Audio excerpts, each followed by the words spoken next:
Soy el primero en reconocer, estamos en una crisis estructural del agro colombiano. Vamos a darle mucho más atención, recursos al campo colombiano, porque es ahí, en el campo, donde está concentrada la pobreza y la desigualdad.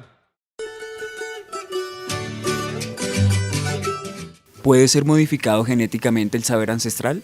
Hoy en día, en muchos sectores agrícolas se imponen modelos industrializados por todas las organizaciones que los dominan, basados en monocultivos y en la utilización de maquinaria pesada, la aplicación intensiva de tóxicos agroquímicos y en la concentración de la tierra, en donde las semillas criollas han caído en manos de corporaciones, descalificándolas como poco productivas y dándole supremacía a la semilla mejorada genéticamente. En Colombia, el área sembrada de maíz transgénico, luego de autorizada la siembra en el año 2007, ha aumentado de 6.000 hectáreas a más de 75.000.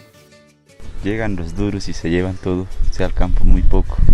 O sea, ahí se mira nomás en noticias todo lo que hacen, de lo que se llevan de recursos de Colombia y sí. Por consiguiente, se ha desvirtuado el significado del campo, se le ha dejado de ver con respeto y admiración. Sí, ya casi la gente ya no trabaja en el campo, ya casi. Para los campesinos el campo no solo es un espacio de producción, es su identidad, su sustento, su patrimonio y su legado. Pues es que antiguamente eso era como lo normal, ¿no? La familia se reunía el fin de semana, iba hacia mercado, almorzaba y todos estaban unidos. Ya eso no se ve, ¿sí? Y por lo menos aquí trabajando uno ya se da cuenta que los que vienen son los papás. El papá o el abuelito lo mandan por el mercado solo, ya los niños no vienen, ya esa cultura se ha perdido y uno, pues me parece a mí que uno aprendía muchas cosas cuando los llevaban. Porque uno veía lo que les decía, que el ganado, que los animales vendían gallinas así sueltas. O sea, lo que uno ve como en la televisión de lo que vendría siendo Colombia, eso era antiguamente una plaza.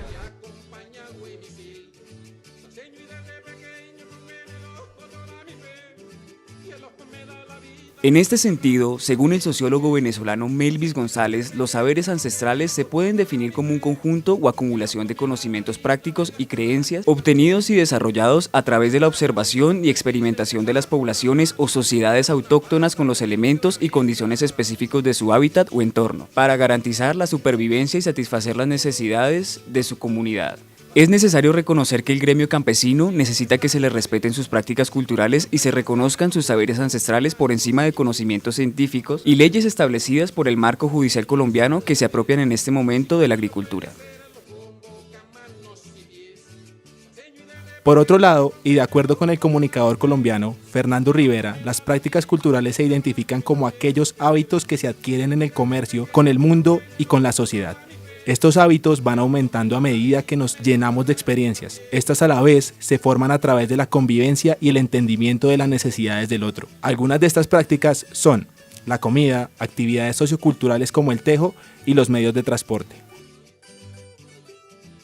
Grupo Semillas es una corporación ubicada en Bogotá, considerada como una organización no gubernamental, ambientalista y rural constituida en el año 1994. Este nuevo movimiento social está compuesto por organizaciones sociales y grupos locales en los cuales convergen comunidades indígenas, campesinas y agricultoras que buscan aportar a una sociedad basada en territorios autónomos y sustentables. Una sociedad en la que los derechos colectivos de las comunidades y organizaciones campesinas se respeten sobre la base del reconocimiento de su territorio, autonomía y conocimiento tradicional con una propuesta que apoye la construcción de paz desde la reconciliación y el diálogo.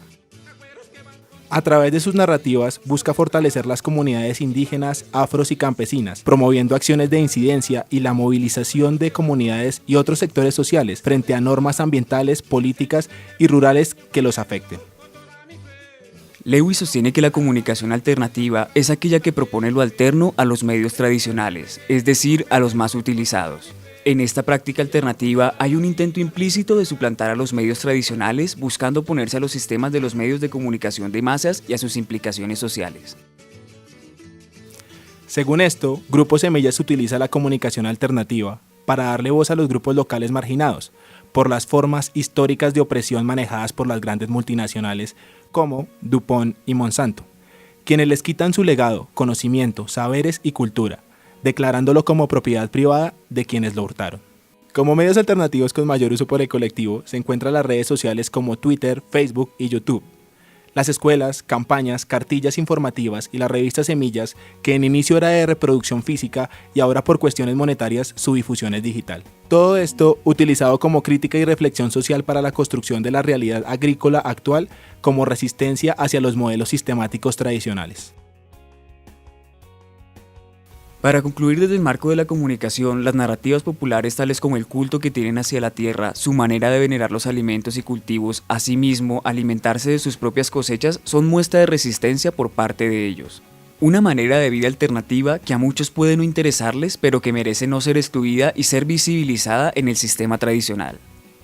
Por último, analizando el discurso de los grupos campesinos, se muestra un cambio del lenguaje causado a raíz del manejo del discurso coloquial tradicional por parte de quienes son ajenos a su cultura y por ende intervienen en la modificación de su discurso ancestral, el cual está ligado a sus tradiciones culturales.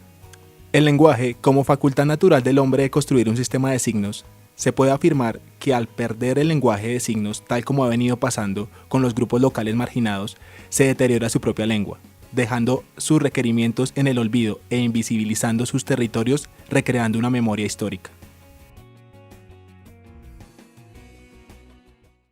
Si esta es la base alimentaria de la sociedad colombiana, entonces, ¿este es un problema que compete solo a los campesinos o es de todos nosotros?